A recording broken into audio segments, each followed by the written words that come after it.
Hello, everyone, and welcome to Swing and Miss. This is a visual novel made by the same creator who made the Angel Act. So I'm excited to play. Let's go ahead and start. It's hot outside. I tug on my collar and check my watch. The bus should have come by now. I simply shrug off any nagging thoughts. The relief of being at the last stretch of my trip settled in. It was rough, hopping from bus to bus these past 2 weeks after taking leave from work, but I'm pretty close to my destination now. Crunch, crunch. I look up as the sound of footsteps gets closer. It's some guy. I'm not sure if it's because I'm sitting alone at night at a shabby bus stop, but the sight of him causes me to tense up. Honestly, he looks like a woman. He plops down on the bench next to me, a little too close for comfort. Hey, I give a tense nod in greeting before pulling out my phone, trying to look busy, but his stare was making my skin crawl.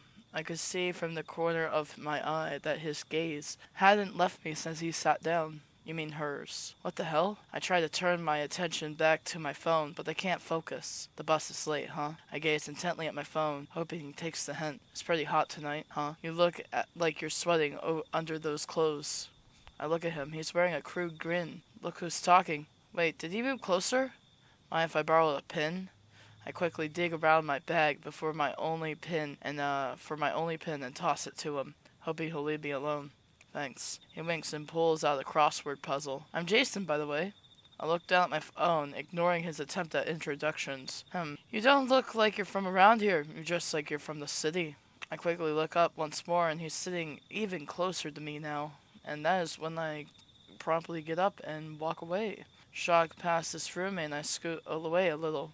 I do? Yep. Smells like you're from the city, too.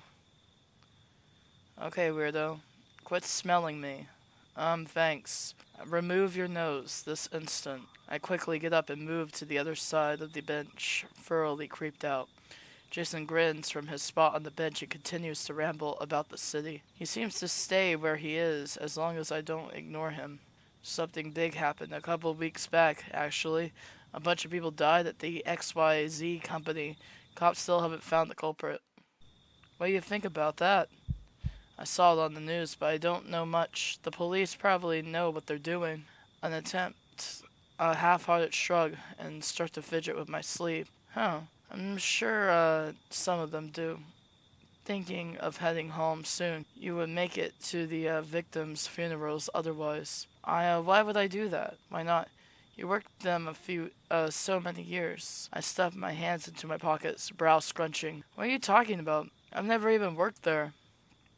Jason holds up the pin that I carelessly tossed at him. My blood runs cold. Only long-term employees from that company have this pin, though. I know. It's my brother's. That's funny. Could have sworn you didn't have any siblings or family members for that matter. I immediately stand up, anger flashing through me. Who do you think you are? You freaking stalker. I don't even know you. I'm gonna call the police. At this, Jason laughs, taunting me with a grin. Go ahead. I stand there, fuming silently with one hand in my pocket and the other gripping my bag. You know you can't call anyone, so just tell the truth. Fine, I worked there. See? That wasn't so hard, was it? Damn you. On 07/17/20-something or other, someone in the XYZ company poisoned the finance department's water filter with oxalic acid. 7 people died and 4 are currently hospitalized in critical condition. Oh, how do you know that information? Was it you? Is that all you have to say? I've actually got something to do, so if you'll excuse me, start walking away, only to stop at Jason's next words. I noticed you didn't show up to work on the 15th. I was sick. That has nothing to do with me. Entry log said you stayed at the office later than most employees on the 14th. A bit odd since you always clock off on time. I was coming down with a cold and had a hard day at work, so what? My hand in my pocket shifts and my muscles tense. Really? Then it must have been tough dumping poison into the water filter with your sick, aching joints. Before I could react, Jason appears behind me, gripping my bandaged right hand. Fun fact, oxalic acid can severely burn skin if mishandled, but you already knew that, didn't you? I need to do something. Wow, that took a turn. I thought he was the creep, but really I'm a murderer. Wait, I hesitate, but realize there's no way out. I swiftly withdraw my hand from my pocket, gripping the blade. Bang! Huh? My vision clouds red as I double over, howling, clutching my bleeding hand. Jason stands over me holding a gun. My breaths become harsher, hysteria and pain surging through me. Those people, that company, made my life a living hell. I'm just giving them what they deserved. They were freaking asking to be killed off. Ha ha ha! Jason did what was right in this situation. I didn't even realize that he cuffed my uninjured hand to the pole of the bus stop until I tugged, feeling resistance, the desperate air. Despair sinks in. How could I? Just attempted to stab me. I discharged my weapon in self-defense, requesting immediate backup and medical assistance at... Jason flashes a police badge, a mocking grin on his face. As I stay there, handcuffed to the pole, I hear the sounds of the bus getting closer. I don't know if I'm hallucinating or not, but the irony isn't lost on me. Well, not like it matters anymore.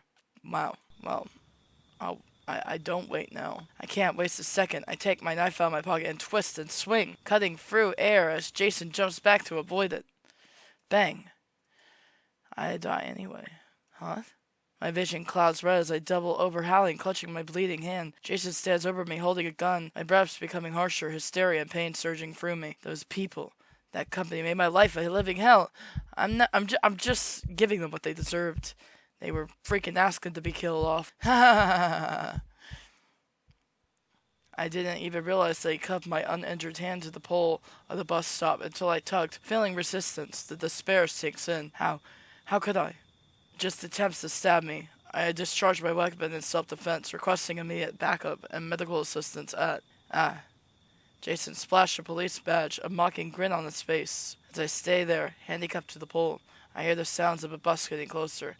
I don't know if I'm hallucinating or not, but the irony isn't lost on me. Well, not like it matters anymore. That changed nothing. We still got arrested in the end. Well, I hope you guys enjoyed that short horse story. It definitely did come as a surprise to me. Everybody initially thinks that guy's a stalker, but really, he was just a police investigator going undercover. And that's really cool. I'm glad I got to read this. Thank you so much for watching, and I'll see you in the next video. And goodbye.